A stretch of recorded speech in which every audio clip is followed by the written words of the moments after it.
Bernard Eric Dyke adjusted his navy blue tie in the mirror as the voice of the press secretary echoed down the State House hallway. Outside, the press corps had already begun gathering for his midday address.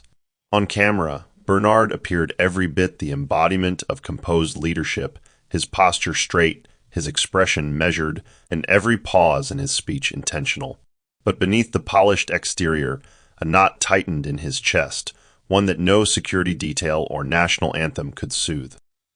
As the applause followed his final remarks, he gave a polite wave before turning to exit the podium. The cameras didn't capture the subtle tension in his jaw or the brief hesitation in his stride as he walked back into the corridors of his presidency, where every decision had consequences and even love was a calculated risk. Later that night, the burden of performance wore him down to bone. He stood at the window of Rhonda's luxurious apartment overlooking Maitama, his shirt halfway unbuttoned, blazer tossed carelessly on a couch. Rhonda walked up behind him and slid her arms around his waist. "You killed it on TV again," she whispered against his shoulder, her red nails grazing his chest. Bernard gave a tired smile but said nothing. They had been together since before his presidency, when she was a rising social media star and he was still a young senator. What began as excitement and desire had slowly morphed into something more complicated, something steeped in expectations and media appearances. "You're quiet," Rhonda said, pouting as she handed him a glass of wine. He accepted it, then walked back toward the window, eyes fixed on the dark skyline. "Do you ever feel like everyone's watching, but no one really sees you?" he asked quietly. Rhonda scoffed. "That's the price of power, baby." "You think I don't know what that feels like?" He didn't respond. What he didn't say, what he couldn't say, was that lately, being with her felt more like maintaining an image than sharing a life. And as he stood there in his rumpled suit, surrounded by opulence, but feeling strangely hollow, he began to wonder how much longer he could keep pretending that this version of love was enough. The grand sitting room of the Dyke residence exuded wealth and control, with every velvet armchair and oil painting positioned to impress or intimidate. Bernard sat across from his mother, Monica Dyke, her gaze sharp and unreadable. She poured herself a cup of tea as if preparing for battle. "You can't keep dodging this, Bernard," she said, her voice clipped. "We have too much at stake." Bernard ran a hand through his hair, his jaw tightening. "If this is about Rhonda again," Monica's eyes snapped up. "It's not about her, it's about legacy. You're the most powerful man in the country, and you're dating a woman whose greatest achievement is trending hashtags." Bernard winced. "She's not just that." Monica set her teacup down with a quiet clang. "Amanda Ezekwe is educated, principled, and comes from a family of reputation. Justice Ezekwe didn't raise fools. That girl will ground you. Rhonda will ruin you." There was no warmth in her tone, only strategy. "I've already spoken to the Ezekwes. The engagement will be formalized next week." Bernard stood, unable to sit through another minute of being managed. "You arranged my engagement without asking me. Do I get a say in who I spend the rest of my life with?" Monica rose, standing toe-to-toe with her son. "Your life is not yours alone, Bernard. Not anymore. You're not just a man. You're a symbol. You don't get to marry for pleasure. You marry for purpose." Bernard turned away, fury simmering beneath his skin. "And what if I say no?" he muttered. Monica didn't hesitate. "Then you lose more than just approval ratings." That quiet threat cut through the room like glass. Bernard didn't need it spelled out. She'd been playing power games long before he ever touched a ballot. As he left the house, Monica called after him, her voice softer but still edged. "She'll be good for you, Bernard. You just don't see it yet." But all Bernard could feel was the invisible noose tightening, one made not of rope, but duty, optics, and expectations he never asked to carry. The morning sun cast a golden glow over Aso Rock, but Bernard's mood was far from warm. He sat at the head of the cabinet room table, his eyes fixed on the television screen mounted on the wall. The political affairs correspondent was grinning as she announced, "Breaking news. President Bernard Dyke is officially engaged to Amanda Ezekwe, daughter of retired Supreme Court Justice Matthew Ezekwe." Bernard blinked, then turned slowly toward his chief of staff, Jerry. "Did you approve that press release?" Jerry fumbled, sweat forming at his temple. "Sir, It was sent out through your mother's office. I assumed you knew. Bernard clenched his fists beneath the table. The ministers around him exchanged uncertain glances. After a moment of silence, he pushed his chair back and rose, ignoring their stares. He walked out of the room, his footsteps sharp against the marble floor, rage building in waves. His image had been hijacked. His life again was being scripted by someone else. He stormed into his private quarters and slammed the door behind him. Pulling out his phone, he dialed Monica. She answered on the first ring. "You've made the news," she said coolly. "You should be grateful. It's a flattering announcement." Bernard's voice was low but deadly. "You had no right to use me like that." Monica sighed. "We had to move fast. Rhonda's latest scandal is already circulating online. This announcement silences the noise. The people want to see you stable." Bernard stared out the window, his fists trembling. "Stable doesn't mean shackled, Mother." Monica's voice turned cold. "It means preserved. Your image is not optional, Bernard. You either protect it or destroy everything we've built." He hung up without another word. That evening, Bernard watched the coverage continue, his own face plastered next to a girl he hadn't even met. Amanda's eyes in the picture were kind and unreadable, her face calm yet distant. He wondered what she thought of all this, if she even wanted to be part of this circus. For the first time, he felt something shift inside, not rage, but something sadder. A quiet realization. He was no longer steering his own life. Rhonda tossed her phone onto the couch, her jaw tight as she paced her penthouse living room. Bernard leaned against the doorframe, arms folded, watching her. She turned sharply. "You're really not going to deny it?" "You're engaged," Bernard exhaled. "It wasn't my decision. My mother orchestrated the whole thing." Rhonda laughed bitterly, brushing her braids from her face. "Of course, the great Monica Dyke, puppeteer-in-chief." He stepped forward, hands open. "I didn't approve the announcement. I'm going to handle it quietly." Rhonda narrowed her eyes. "Quietly? Like I'm some stain you need to clean off?" He shook his head. "You know it's not like that." She scoffed. "Do I? Because it feels like I've been playing second fiddle to your presidency for 2 years now, Bernard. And now this girl, this judge's daughter, gets the ring, the approval, and the cameras?" Her voice cracked slightly, but she steadied herself with a gulp of wine. "Tell me, do you love her?" Bernard hesitated, and that pause hit Rhonda harder than a slap. She laughed again, this time more out of disbelief than amusement. "You don't even know her, do you?" Bernard looked away. "No, I don't. And I'm going to end it." Rhonda crossed her arms. "Then why haven't you?" He had no answer. Not one that would make sense. Maybe it was because he feared the political fallout. Maybe it was because he hadn't figured out how to defy his mother without causing a public war. Or maybe, deep down, he knew there was more to lose than just votes. Rhonda stepped closer, lowering her voice. "I loved you when you had no name. When you were just a senator with a busted Volvo and a dream." Bernard stared at her, conflicted. She placed her hand on his chest. "Don't forget that." Then she walked past him, her perfume trailing like a warning. Bernard stood alone, feeling the weight of a choice that was no longer just political. It was personal. And the clock was ticking. The quiet morning breeze rustled through the open windows of Amanda Ezekwe's countryside villa, the scent of hibiscus and earth drifting into the sunlit kitchen. Amanda moved gracefully between the stove and the garden baskets, humming softly as she arranged freshly harvested tomatoes. The villa sat on the outskirts of Enugu, far from the noise of national politics, and Amanda preferred it that way. The daughter of a once-renowned Supreme Court justice, she had grown up in the shadow of power, but never allowed it to shape her soul. Her world was one of books, open skies, and routine simplicity. "You're wasting the big tomatoes for stew again," came a voice from behind. Esther, her best friend since university, leaned against the doorway with a teasing smile. Amanda rolled her eyes playfully. "The big ones cook better. You city girls always think taste comes in jars." Esther walked in and picked up a pepper, twirling it in her fingers. "Your father called again. Said he's surprised you haven't asked about the president yet." Amanda paused, her smile fading slightly.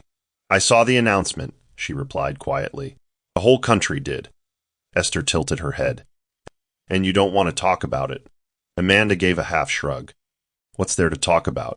They chose for me, like they always do. Her voice was calm, but there was a bite in her words that told of deeper wounds. She carried herself like someone who had mastered the art of stillness after too many storms.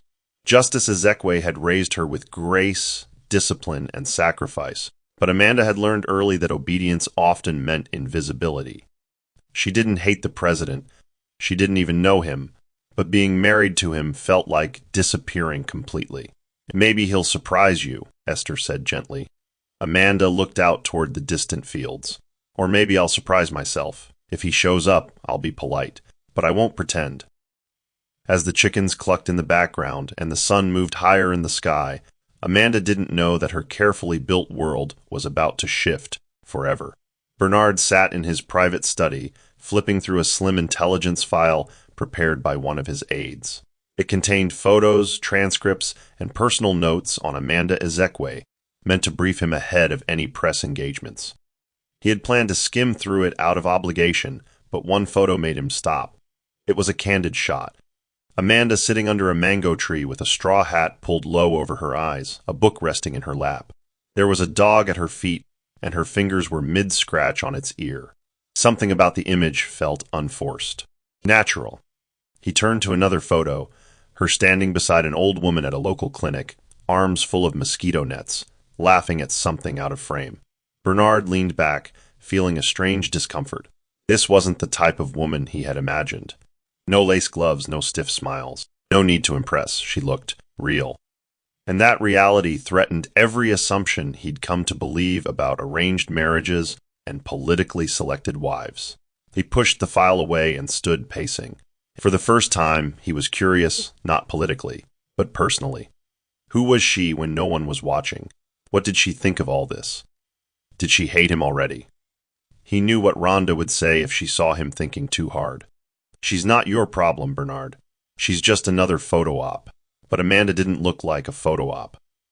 She looked like someone who might not need him. And that shook him more than he cared to admit. Jerry knocked gently and entered with an update. The security team is ready if you want to travel to Enugu. They can coordinate with local authorities. Bernard waved him off. No convoys. No press. I'm going alone. Jerry blinked. Sir? Bernard nodded, his decision made. I'll drive myself, quietly. She deserves that much. As Jerry left, still stunned, Bernard returned to the file and stared at that mango tree photo once more. His heart wasn't in the palace tonight. It was already somewhere in the countryside, waiting to meet the girl behind the stillness. The next morning, Bernard stood in front of his sleek, black SUV, dressed in plain jeans, a gray t-shirt, and a navy baseball cap pulled low. His aide, Rick, was coughing violently nearby, a hand over his chest as he tried to protest. Sir, I can still drive. Just give me 20 minutes. Bernard shook his head. You need to rest. Take your medication. I'll manage. Rick hesitated. Security won't approve this, sir. The presidency doesn't travel solo. Bernard gave him a look that ended the argument. I'm not going as the presidency today. I'm going as a man trying to undo a mess quietly. With a few instructions and an assurance that he'd check in every 6 hours, Bernard set off for Enugu, the long road winding before him like a question he wasn't sure how to answer. The journey took hours. He didn't listen to the radio. He needed silence, the kind that helped a man think. As towns gave way to trees and city sounds faded into birdsong, Bernard felt the heaviness of his title begin to loosen. By late afternoon, he arrived in the outskirts of Amanda's village, dust from the red earth clinging to the sides of the SUV. He parked a short distance from the villa and walked the last few meters, unsure why he felt like a trespasser in his own story. Just as he reached the front path, Amanda emerged from behind a small pickup truck, a basket of yams balanced on her hip, sweat glistening on her forehead. She looked up and blinked at him, surprised. You must be the new driver they sent from Abuja, she said, brushing a strand of hair from her cheek. Bernard opened his mouth to speak, but her tone was brisk and unbothered. I hope you know how to reverse properly. The last guy broke the gate handle. Caught off guard, Bernard smiled faintly. Yes, I can drive. She gave a short nod and turned back toward the villa. Follow me. The guest quarters are in the back. You'll sleep there. As he followed, Bernard said nothing. For the first time in a long time, he wasn't the one giving orders. And strangely, it felt like a breath of fresh air. Bernard lay awake in the guest quarters Amanda had led him to, an airy, simply furnished room with white curtains that fluttered in the night breeze. The bed was firm but clean, the air fragrant with the scent of jasmine from outside. He stared at the ceiling fan above him, listening to its soft, rhythmic whir as thoughts churned in his mind. He had meant to correct her misunderstanding the moment she called him the driver, but something about her easy confidence and her lack of reverence, so unlike the world he came from, made him pause. In Amanda's eyes, he wasn't a president or a problem to be solved. He was simply another man in need of instructions. That anonymity felt oddly comforting. He thought back to the brief ride through the village, how children had waved at Amanda as she passed, and how an old man at the corner had called her our angel. There was something deeply rooted about her, something not for show. For a man who had spent years trying to be everything for everyone, that kind of grounded presence felt disarming. The next morning, Bernard rose early, determined to stay unnoticed. He found Amanda in the garden behind the villa, kneeling with her hands deep in the soil, humming to herself. She looked up at him briefly, grabbed the blue watering can.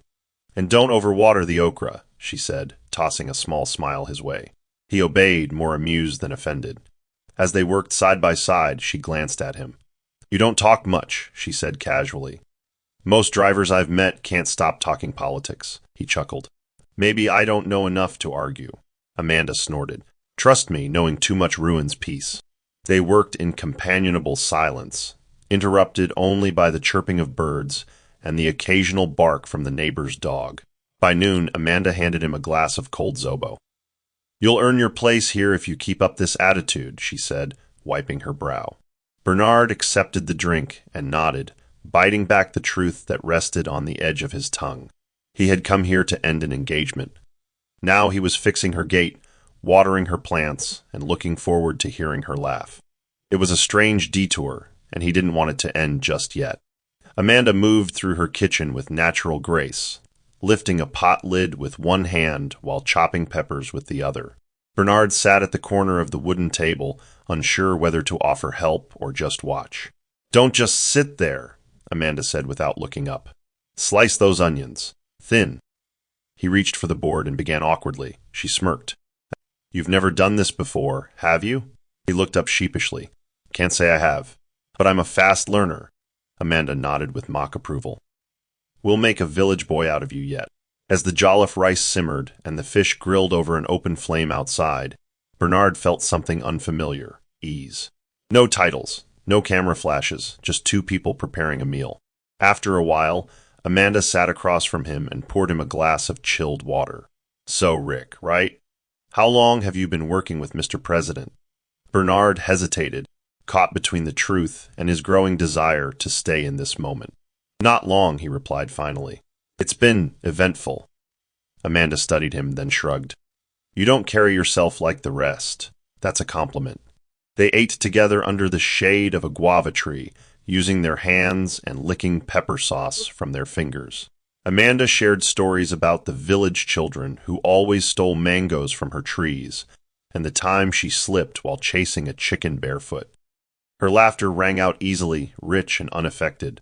Bernard listened more than he spoke, genuinely curious about each part of her world. "Do you always stay out here alone?" he asked. Amanda nodded. "I prefer the quiet. Abuja exhausts me, people always trying to impress or manipulate." She paused. "Out here, life doesn't pretend to be something it's not." Her words struck a chord. Bernard nodded slowly, his eyes lingering on her face. "And you?" she asked. "What brought you here?" He looked down at his nearly empty plate. "I guess I needed a place to breathe." She didn't press further. Instead, she offered him more fish and changed the subject. But her tone had softened, and something unspoken hung between them. Bernard felt it, a shift, a quiet recognition. For the first time in a long while, someone was speaking to the man he was, not the office he carried. Nightfall in the villa came softly, with a sky dusted in stars and the chirp of crickets rising like a lullaby. Bernard stood on the small porch of the guest quarters, watching Amanda walk barefoot through the yard, carrying a lantern in one hand and a bowl of feed in the other. The chickens clucked as she moved among them, her silhouette graceful in the dim light.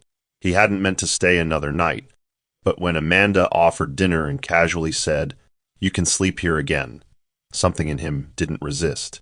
Inside the guest house, he unpacked nothing, still unsure of how long this escape would last.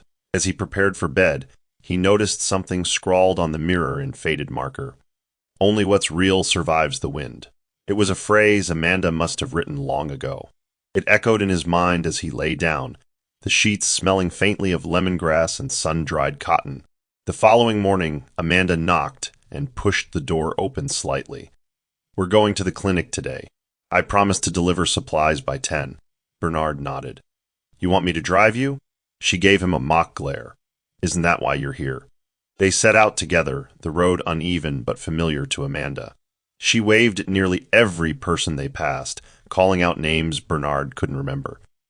At the clinic, she handed over boxes of medicine and sat with a woman whose child had malaria, cradling the baby with practiced tenderness. Bernard watched from the corner, something aching in his chest. This wasn't a performance. There were no cameras, no applause. Amanda didn't do this to be seen. She did it because she cared. On their way back, she glanced at him. "You're quiet again," she said. "Is it the heat?" He shook his head. "It's you. You're unexpected." Amanda smiled, looking out the window. "That's the best kind of compliment." Bernard looked at her and nodded. He came here intending to end something he never wanted. Instead, he found someone who made him question everything he thought he knew about love, honesty, and what it meant to truly live. The morning sun rose softly over the dusty road leading to the small school compound, casting long shadows across the courtyard as Amanda handed out notebooks to the children gathered beneath the open-air shed. Bernard stood at a distance, leaning against the SUV, watching her move among them with quiet assurance. She wasn't loud or theatrical, but every child looked up at her with complete trust. Amanda's days were never idle.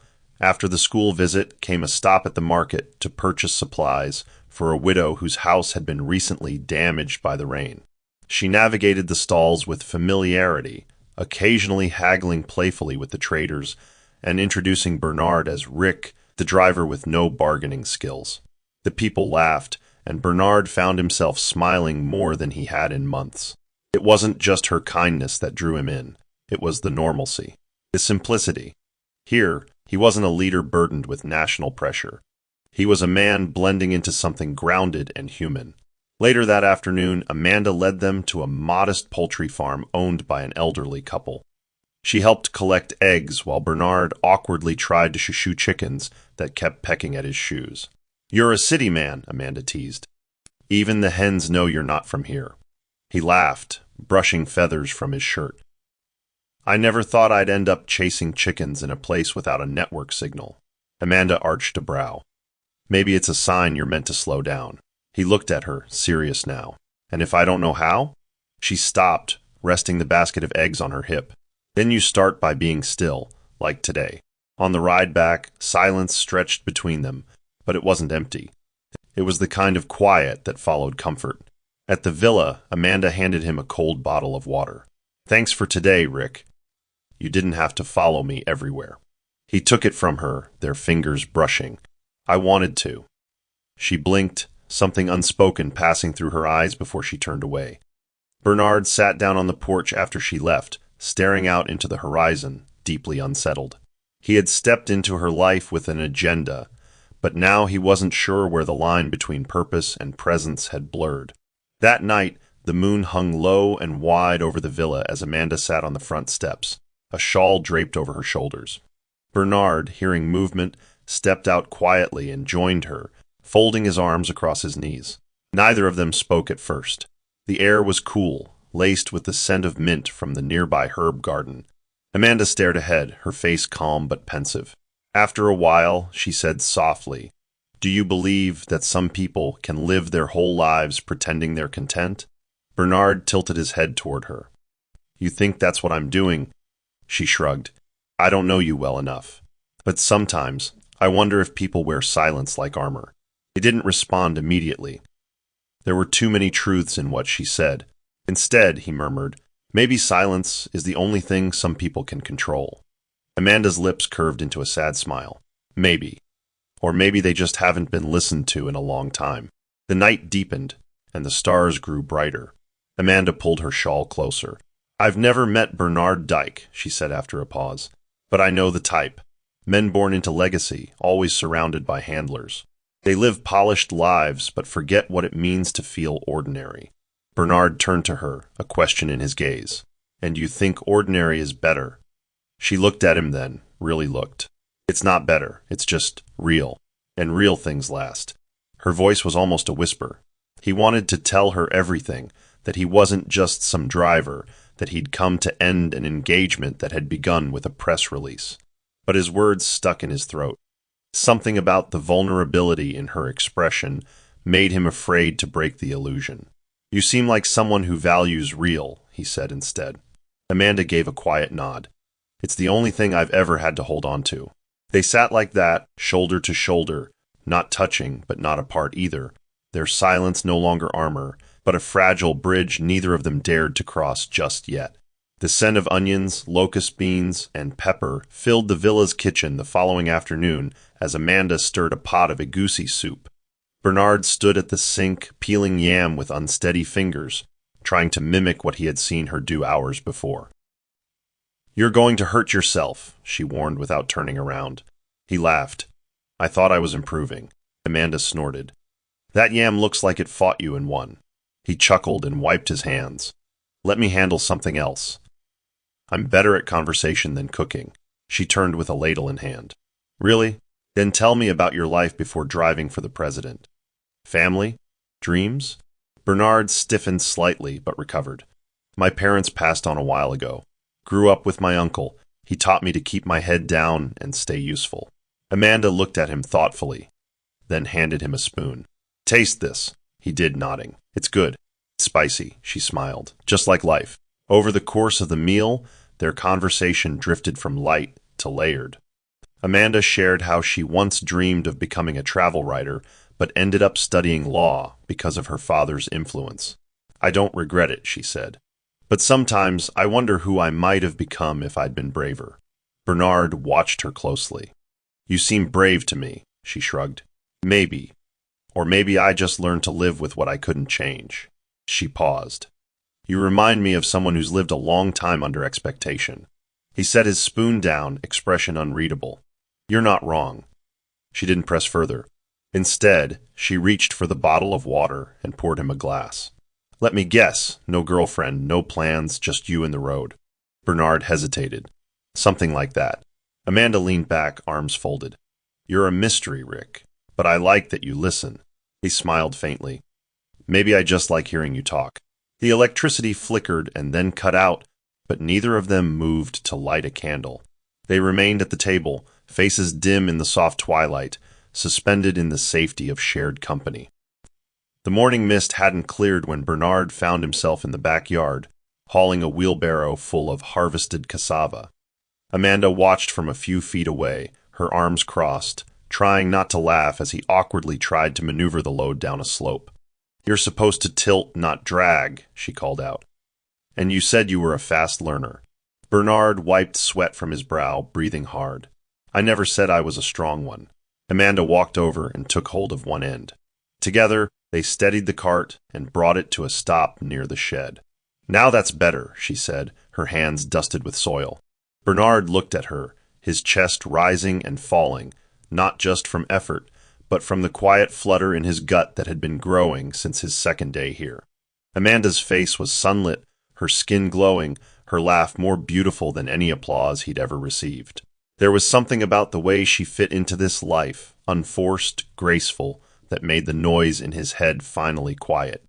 Later that afternoon, Amanda sat beneath the mango tree, writing in her journal.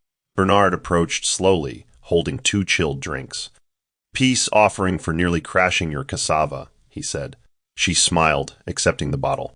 You're doing better than I expected. He sat beside her, glancing at the open pages of her journal. May I? She hesitated, then shook her head. Not yet. Some parts are too honest. Bernard nodded. I understand. Honesty is rare in my world. She turned to him. Then why are you here? The question caught him off guard. He could have lied again, but he didn't. Not entirely. Maybe I needed to remember what real looked like, he said quietly. Amanda studied his face, her eyes lingering a moment too long. You're different, Rick. Not just because you help with chores, but you carry sadness like it's stitched into you. Bernard dropped his gaze. Maybe because I don't know who I am outside of what others need me to be. The air between them grew still. Amanda placed her journal aside. Here, people just need you to show up, that's all. Her words sank into him, warm and heavy. And for the first time in years, Bernard felt seen, not as a symbol, but as a man who was slowly falling in love. The silence of dawn was broken only by the sound of Amanda's steps as she moved through the corridor, a folded shawl in hand. Bernard stood by the SUV, scrolling through missed calls. His stomach tightened as he saw the name flash repeatedly. Rhonda 12 missed calls. Guilt curled inside him like a fist. He had kept the lie going longer than he intended, and now the truth pressed heavily on his chest. Amanda approached, a mug of tea in her hand. Phone trouble? She asked lightly, nodding at the device in his hand. Bernard offered a weak smile, slipping it into his pocket. Something like that. She handed him the tea. You've been good to me, Rick. I've had drivers before, but none like you. He looked down, the warmth of her sincerity breaking something in him. Amanda, he began, but stopped, his mouth dry. What is it? She asked, her brow furrowed. Bernard exhaled slowly. I need to tell you something, and I need you to listen till the end. They sat on the porch, the mug of tea untouched between them. Bernard stared at his hands before lifting his eyes to meet hers. I'm not Rick. My name is Bernard Eric Dyke. Amanda blinked once, confusion flickering across her face. The president? He nodded. Yes. I came here to break off our engagement. But when you mistook me for the driver, I went along with it. At first it was just convenience. Then it became something else. Amanda stood slowly, the color draining from her face. You lied to me. Her voice wasn't loud, it was worse. It was low and trembling. You sat with me, ate my food, listened to my fears, knowing who you were the entire time? Bernard's throat tightened. Yes. And I regret how I started, but not what we've shared. Amanda, I didn't expect you to be. She cut him off, her voice sharp and pained. Don't romanticize betrayal. She backed away, her arms crossed tightly. I trusted you because you had no power over me.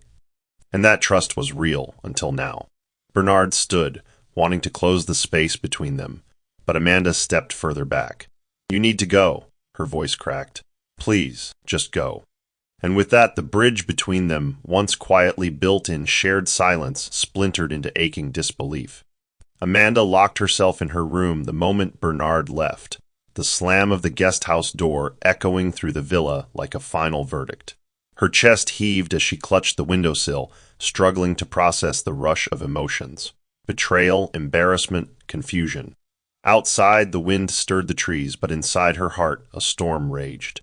She replayed their conversations in her mind, every shared joke, every word of comfort, now tainted by the knowledge that he had watched her open up while hiding everything. When Esther called that afternoon, Amanda's voice was barely steady. He lied to me, Esther, she whispered. He was supposed to be a driver, but he was the president the whole time. Esther fell silent for a moment before asking, Do you still care about him? Amanda choked back a sob. That's the worst part. I think I do. But how do you come back from this? Esther didn't answer. Because some betrayals weren't just about lies. They were about the truths built on top of them. At the edge of the property, Bernard stood beside the SUV, keys in hand, heart in ruins. He stared at the villa one last time, hoping she would come out, even if only to scream. But the door remained shut. His chest felt heavy, not with the weight of office, but with the ache of what he had destroyed. For the first time in years, he had let someone see the man behind the speeches, and she had embraced him. Not for power, not for privilege, just for being present, and he had broken that.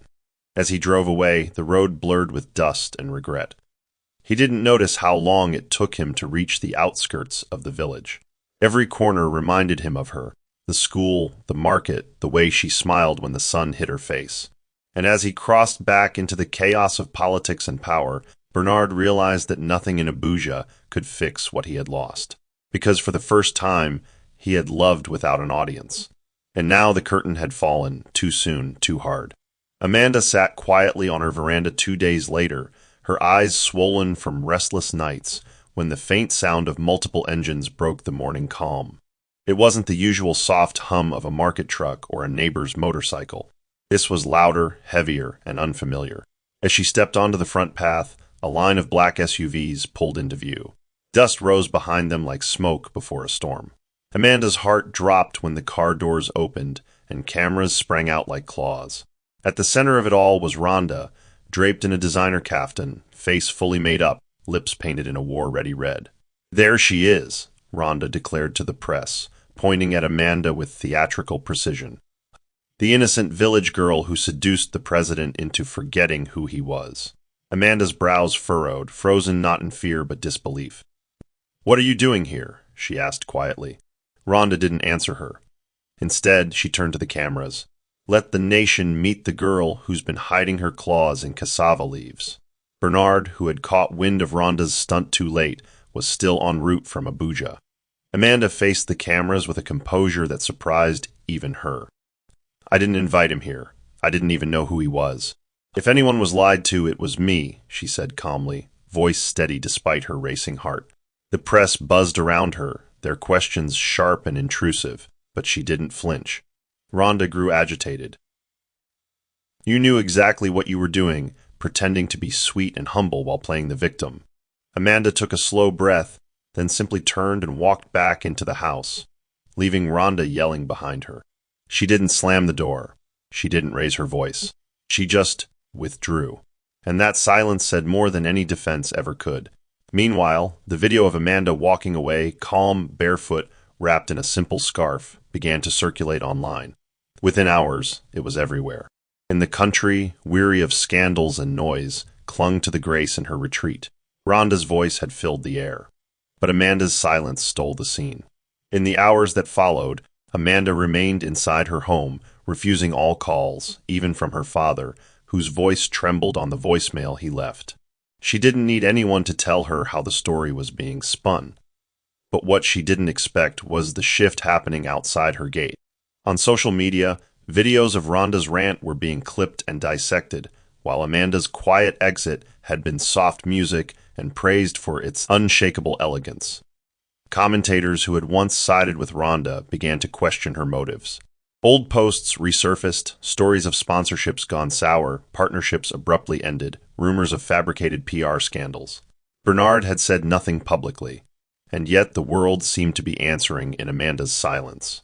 She didn't ask for it, didn't chase it, but it was happening, validation without effort. Meanwhile, the villa had grown still. Amanda sat in the courtyard, a blanket wrapped around her, gazing at the stars she used to wish upon when she was younger. Only now the wishes felt heavier. Elsewhere, Bernard watched the unfolding chaos from his private office, his hands clenched as Rhonda's interviews aired on national television. Her claims grew louder, more erratic.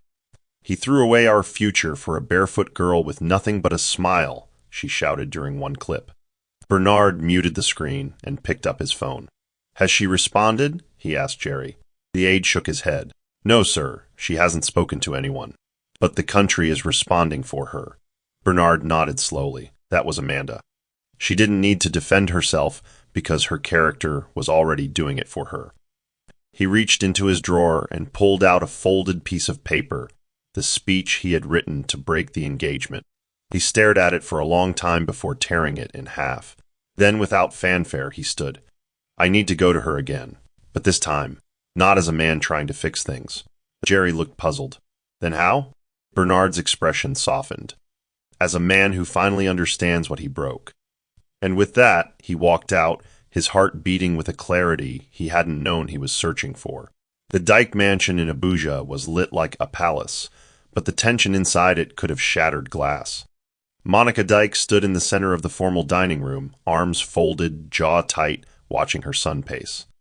"Do you understand what you've done?" she seethed. "This girl, Amanda, has turned the country's heart against us." Bernard paused mid-step, his expression unreadable. "No, Mother." She didn't turn them. "They saw her.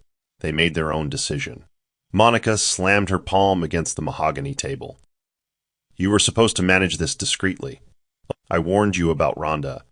I warned you about letting your emotions interfere. Now you've humiliated yourself and our family on national television. Bernard didn't flinch. I humiliated myself when I allowed a lie to last too long. He moved toward the window, voice lower now. Amanda didn't want any of this. She never asked to be in front of cameras. But you know what makes her different from everyone else we've ever dealt with. He turned to face his mother. She's not trying to gain anything. He just wants her peace. Monica narrowed her eyes. So what now? You'll marry her publicly and let your presidency be defined by this little scandal. Bernard gave a bitter laugh. It's already defined by it. But I'd rather be remembered for choosing someone with integrity than preserving an illusion. Monica's voice dropped cold and sharp. You think this is about love? You're a president, Bernard. Not a boy with a crush. He met her stare. Then maybe it's time I stop living like I belong to you. That struck a nerve, and Monica stepped back as if slapped. You're making a mistake, she hissed. Bernard shook his head. No. The mistake was thinking that power could replace truth. He picked up his jacket from the back of the chair. You taught me how to lead a nation. But Amanda, she taught me how to be a man. And with those words, he left her standing in a palace of influence that suddenly felt very, very empty. Amanda stood barefoot in the kitchen, her hands submerged in soapy water, scrubbing dishes with more force than necessary. The window was open, letting in the late afternoon breeze, but nothing could cool the heat in her chest. She hadn't left the compound in days, not because of shame, but because she didn't trust her own restraint if another reporter showed up. Her phone buzzed on the counter, and she stared at it for a long time before answering. Amanda, Esther's voice came softly on the line. You need to come up for air.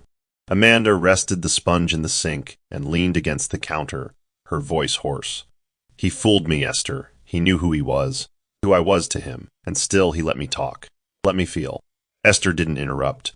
She waited. Amanda finally whispered. I looked at him like he was safe, and he let me believe it. There was silence for a moment before Esther asked, But was anything he gave you false? Amanda turned to face the window, blinking back tears. No, she said, her voice breaking. That's the worst part. I believed every moment. Esther sighed. Then maybe he was telling the truth, just not in the order you wanted. Amanda frowned. What are you saying? Esther replied, I'm saying people lie when they're afraid. But not everyone lies to gain. Some lie because they don't believe they're worthy of what they've found. Amanda closed her eyes, her chest rising slowly. And I'm just supposed to forget he let me fall while he wore a mask? Esther's voice was gentle. No. But you can remember the way he looked at you without it. Amanda sat at the table, fingers trembling. He shattered something inside me, Esther. Her friend was quiet again before she softly replied, Sometimes things have to shatter to let the light in. Amanda hung up without speaking further. She wasn't ready to forgive, but something inside her had shifted. Not fully, not yet, but enough for her to finally exhale. The villa gate creaked softly as Bernard stepped through, dressed not in formal wear, but a plain navy shirt and dark trousers, no entourage in sight. His hands trembled as he clutched the folded letter in his jacket pocket, one he had written the night Amanda asked him to leave. It wasn't meant for headlines or redemption, it was simply the truth. He stopped at the porch, where the wooden bench they had once shared sat undisturbed. For a long moment, he didn't knock. Instead, he stared at the garden where they had watered okra, where he had laughed for the first time in ages. Then he stepped back and left the letter on the bench, anchoring it with a smooth stone she had once picked up and tossed aside without notice. He didn't wait to see her read it. This time, he wasn't trying to fix anything. He simply needed her to know. Inside, Amanda stepped out minutes later, drawn by a strange pull. Her eyes fell on the letter, her name scrawled across it in a hand that felt painfully familiar. She unfolded it slowly, her breath catching as she read. She read it twice, then a third time. Her hands trembled, and a tear slid down her cheek. It wasn't a plea. It wasn't a performance. It was him, unguarded. And for the first time since he left, she didn't feel anger. She felt grief for what was lost, and for what might still be waiting in the quiet distance between them. 2 days passed before Amanda sent a message through Esther. Not a yes, not an apology, but a simple request. Tell him I'll speak with him once. Bernard arrived again without cameras, security, or pretense. He waited in the garden, standing until Amanda came out with measured steps, dressed in a loose blouse and jeans, her face calm but unreadable. "You have 10 minutes," she said quietly, folding her arms. Bernard gave a small nod. "I won't waste it." They sat on opposite ends of the bench, silence stretching between them before Bernard spoke. "I won't defend what I did, but I can't erase it either. I only want to give you the truth I should have started with." Amanda looked straight ahead, eyes fixed on the guava tree. "Then speak plainly, no metaphors, no apologies dressed in poetry." Bernard turned to her, his voice steady. "I came to end an engagement I didn't ask for, but I stayed because you made me feel like someone I hadn't met in years, myself." Amanda looked at him now, her expression softer but guarded. "And now," she asked, "now I know what I want. Not because it's easy, but because it's honest. I want to choose you, not as a duty, not as a political move, but because I'm better with you than without." Amanda drew in a slow breath. "If you're here to ask me back, I'm not ready. I need time, space, and you need to learn what it means to love without needing to be forgiven." Bernard nodded, not disappointed, but humbled. "Then I'll wait, not for a role in your life, but for the chance to earn your peace again." Amanda stood, brushing off her jeans. "I won't promise anything." He rose with her, voice firm. "I'm not asking for promises, just the truth. Even if it's that you never want to see me again." She met his eyes. "We'll see." And then she turned and walked back inside, leaving the door open, not as an invitation, but as a sign. Not everything was broken. Some things were simply unfinished. The presidential press room was packed beyond capacity. Media houses from across the country jostled for the perfect angle, their cameras focused on the sleek wooden podium bearing the nation's seal. The tension in the air was unlike any prior address Bernard Eric Dyke had given. When he walked in, no suit, no teleprompter, just a folded piece of paper in his hand, the entire room fell into a hush. He stood still for a long moment before unfolding the paper. "Today, I am not here as the President of the Federal Republic. I am here as a man who failed someone who deserved better." The silence deepened. "Weeks ago, I traveled to a place where I intended to end an arrangement. What I found was someone whose integrity outshined every headline, whose presence reminded me of the man I forgot I was." He looked up then, straight into the camera. "Amanda Ezekwe, I don't speak today for redemption. I speak to tell the truth publicly, fully, and finally." Journalists scrambled to capture every word. Bernard continued. "In a world full of performances, you were real. I didn't deserve your trust, but I felt it. I didn't earn your peace, but I broke it. And for that, I am sorry. Not to preserve an image, but because truth matters, even when it costs something." He folded the paper and placed it on the podium. "To the nation, you've heard a lot about Amanda. Let me tell you what matters. She never asked for attention. She never chased power. She was simply kind. And I hurt her, not as a president, but as a man who should have known better." He stepped back and left the stage, ignoring questions being shouted his way. The footage aired in every home, across every device, and for once a public figure didn't hide behind scripted statements. Amanda watched it alone in her sitting room. She didn't cry, didn't speak, but as Bernard's final words echoed, she was simply kind. "And I hurt her." Her fingers curled slowly into a fist over her heart. For the first time in weeks, something inside her softened, not in forgiveness, but in recognition of a truth too raw to dismiss. Rhonda sat in a private suite overlooking the city skyline, sipping wine as she stared at her reflection in the full-length mirror. Her lips twisted into a smirk. "He thinks a speech will erase me?" she muttered. Her publicist, Monica's former media strategist, hovered nearby. "His sympathy is with Amanda now. If you don't act, you'll vanish from the spotlight." Rhonda leaned back. "Then let's remind them who the story started with." That night, she released a video, a dramatic sit-down interview with carefully placed tears and selective memory. "I gave him years. I stood by him when no one believed in him," she said into the camera. "And this is how he repays me, trading love for a woman who doesn't even belong in our world." The video trended instantly, but something had changed in the public's perception. People weren't moved. They were tired. The comments began to flood in. You're not the victim. She didn't steal anything, you lost him. Let it go. To salvage attention, Rhonda pushed further. A few days later, she leaked old private photos, candid moments with Bernard, blurry kisses, blurry nights, headlines baited to provoke scandal. But this time, they backfired. Journalists quickly pointed out how dated the images were. Bernard's press secretary issued a short, unfazed statement. The president stands by his words. Personal histories do not alter present truths. Meanwhile, Amanda didn't respond. She simply went to her garden, picked the overripe guavas, and threw them into the compost. Esther, who sat nearby, asked quietly, "You're not going to say anything?" Amanda shook her head. "People already know who's telling the truth. I don't need to add noise to it." Esther smiled, watching her friend carefully. "You're stronger than I would have been." Amanda looked up at the sky, her voice calm. "I'm not trying to be strong. I'm trying to be free." And with that, she returned to pruning the roses, unaware that the nation had already decided who deserved to bloom. Justice Matthew Ezekwe had always been a man of principle. Respected across Nigeria for his impartial rulings and unwavering moral compass, he had rarely involved himself in the media's chaos, especially not in personal matters. But after watching his daughter suffer silently under public scrutiny and witnessing Bernard's televised apology, something shifted. Sitting tall in his study, he called a press conference, not as a retired judge, but as a father. When he appeared on screen in his crisp white kaftan, silver hair neatly combed, a hush spread across the nation. "I raised my daughter to stand, not to chase," he began. "She did not ask for this spotlight. She did not beg for this man. Yet she has carried herself with a dignity that even leaders have struggled to match." His voice was deep, resolute. "Amanda is not a pawn in anyone's story. She is a woman of substance, and I will not allow her name to be dragged while others scramble to control a narrative." He continued, eyes burning with quiet fire.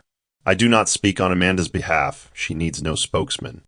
But I speak to remind the nation that character is not about what's posted online. It is about who you are when no one is watching." When a reporter asked if he supported a reconciliation between Amanda and Bernard, Justice Ezekwe paused, then responded carefully. "That choice is hers. I trust her judgment more than I trust the country's gossip. But I will say this. Any man who stands beside my daughter had better come empty of ego and full of truth. Otherwise, he does not deserve her shadow, let alone her hand." The clip circulated widely. Amanda sat with Esther as they watched the final statement. "He's always been protective," she said softly. Esther nodded.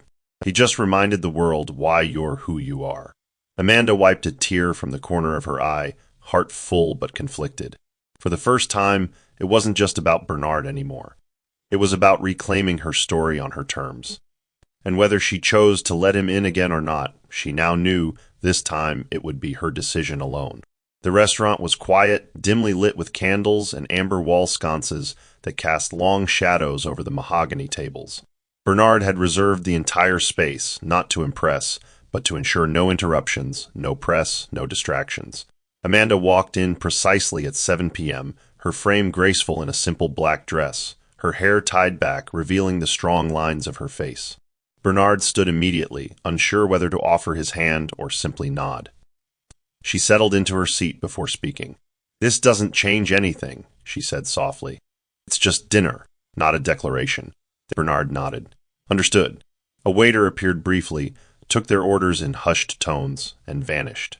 For a few seconds, silence took hold again, awkward but not tense.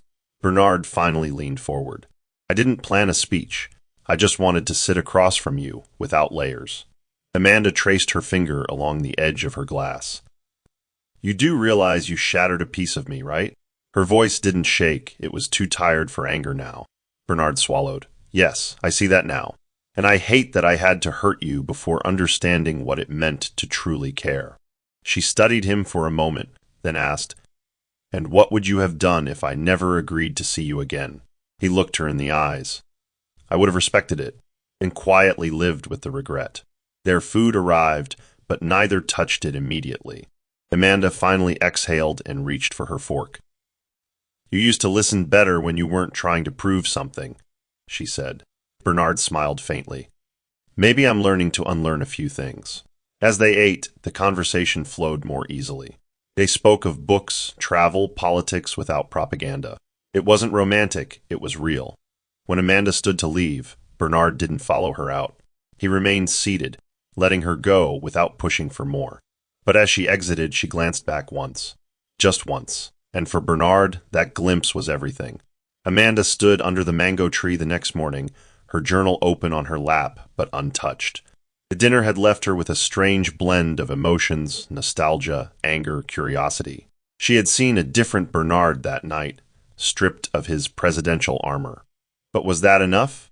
As she sat and thought, footsteps approached. Bernard's voice broke the stillness. I wasn't sure if I should come today. Amanda closed her journal slowly. But you did. He nodded, stopping a few feet away. I don't want to convince you of anything. I just want to tell you something I didn't say last night. She motioned for him to sit. He lowered himself onto the grass beside her, his hands resting on his knees.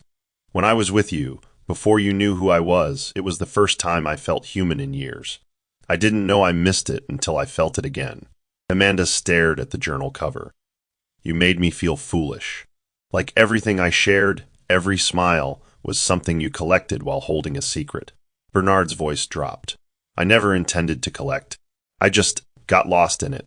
She turned to him, her voice edged with pain. You watched me fall, Bernard, and you let me. His face fell, and he looked down.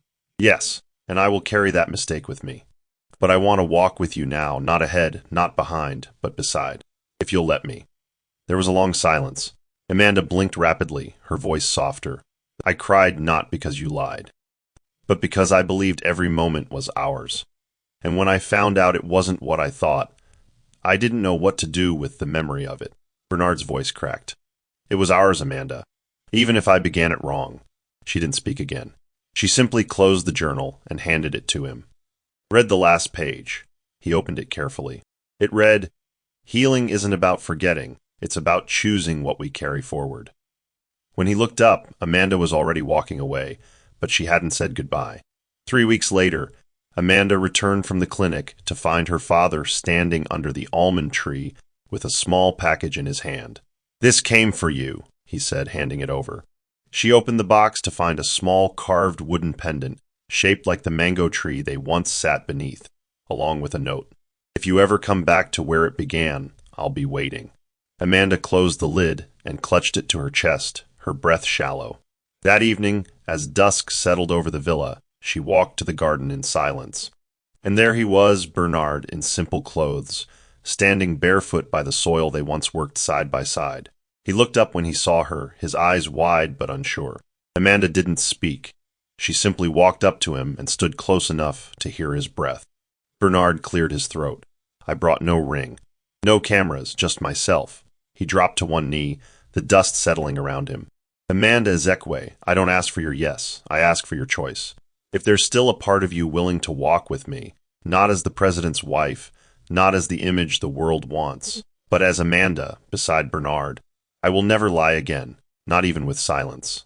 Amanda stared at him for a long moment, her heart thudding. Then she knelt too, across from him. This is where we started, she whispered. Not with titles, but with truth. She reached into her pocket and placed the pendant in his hand. It's not a yes, she said. It's a beginning. Bernard smiled through misty eyes. That's more than I deserve. She held his hand, grounding him. Then earn it, every day, with honesty, with presence, no more disguises. They stayed there, the sun setting behind them, two souls meeting again not with promises, but with presence. And this time, there was no mask between them. The Dyke residence was unusually still as Monica sat at the edge of her grand piano, fingers grazing the ivory keys but producing no sound. For the first time in years, her household staff tiptoed around her, not because of fear, but because they sensed a rare vulnerability lingering in the air. She had watched everything unfold, every press conference, every backlash, and most unexpectedly, Amanda's silence that spoke louder than any rebuttal. When Bernard arrived, he didn't come to argue or seek approval. He entered the study slowly, his face calm but firm. Monica didn't rise. She poured him a glass of water and gestured to the chair across from her. So, she said finally, you've chosen her. Bernard nodded. No, I chose honesty. She just happened to be the one who gave it to me first. Monica's eyes met his, her voice lower. And you're ready for what that means. That there will be no curated image, no convenient silence? Bernard leaned forward. That's the only kind of life I want now. She didn't fit the plan, but she taught me how to live outside it. There was a pause, then Monica gave a small, almost imperceptible nod. I may not have raised you to follow your heart, Bernard, she said, her voice thick. But it seems you found it anyway. She walked over to the desk and placed a small silver box in front of him. Your grandmother's brooch. She wore it at her wedding. It's yours to offer when the time is right. Bernard took the box slowly, his throat tight. Thank you. Monica placed a hand gently on his shoulder. She changed you, she whispered. That's not a weakness. That's the beginning of strength. And in that quiet moment, mother and son, for the first time, stood on common ground, not in politics, but in understanding. The courtyard was bathed in gold as Amanda stepped out of her childhood home, the early morning sun tracing her silhouette with warmth. Her gown was simple, elegant, free of excess. No glitz, no veil, just a soft ivory dress that swept the ground as she walked. Her father, Justice Ezekwe, stood beside her, offering his arm. You're radiant, he said, voice catching. Amanda smiled. I'm ready. At the small garden altar, framed by bougainvillea and white lilies, Bernard stood, his eyes never leaving her as she approached. Gone was the president's stoic mask. In its place stood a man quietly overwhelmed, stripped of pageantry, grounded in presence. The guests were few: Esther, Jerry, Amanda's father, Monica, and a handful of close aides. There were no flashing lights, no media alerts. Just the sound of birds, wind through leaves, and hearts steadying into something permanent. As Amanda reached him, Bernard took her hand and held it gently. This isn't a beginning, he whispered. This is a continuation of truth, of choice, of us. The officiant said little. No need for long speeches. They had said all that needed to be said in quiet moments, in letters, in the painful honesty that brought them here. When the vows were spoken, Amanda looked into Bernard's eyes. No promises of perfection, she said, but a commitment to never hide again. Bernard nodded, his voice firm. No more disguises, not with you. Never again. As they were pronounced husband and wife, the applause was soft, the joy tangible. And in that moment, beneath a tree where silence once blossomed into something fragile and rare, Amanda and Bernard embraced, not for the cameras, not for the country, but for themselves. A love not built on power or pretense, but on the truth of being seen, chosen, and held exactly as they were. Bible verse for the story, 1 Samuel 16, verse 7. The Lord does not look at the things people look at. People look at the outward appearance, but the Lord looks at the heart. This verse reflects the essence of Bernard and Amanda's journey, how truth, character, and vulnerability triumph over appearances, titles, and manipulation. While the world judged by position and image, it was the heart, seen in stillness, pain, and honesty, that revealed the truest love. Moral of the story: true love begins where pretense ends. No position, wealth, or influence can replace sincerity, humility, and emotional integrity. When we allow people to see our most unguarded selves, not the titles we wear, but the truths we carry, we create space for real connection. The President's Disguise teaches that love should never be founded on power or performance, but on truth, choice, and the courage to be fully known. That's the end of the story. What did you learn from this story? Drop your thoughts in the comment section. Leave a like, and don't forget to subscribe and turn on post notification so that you'll be notified whenever we drop our next videos. Also, share this video to someone who might be interested. Thank you so much for watching.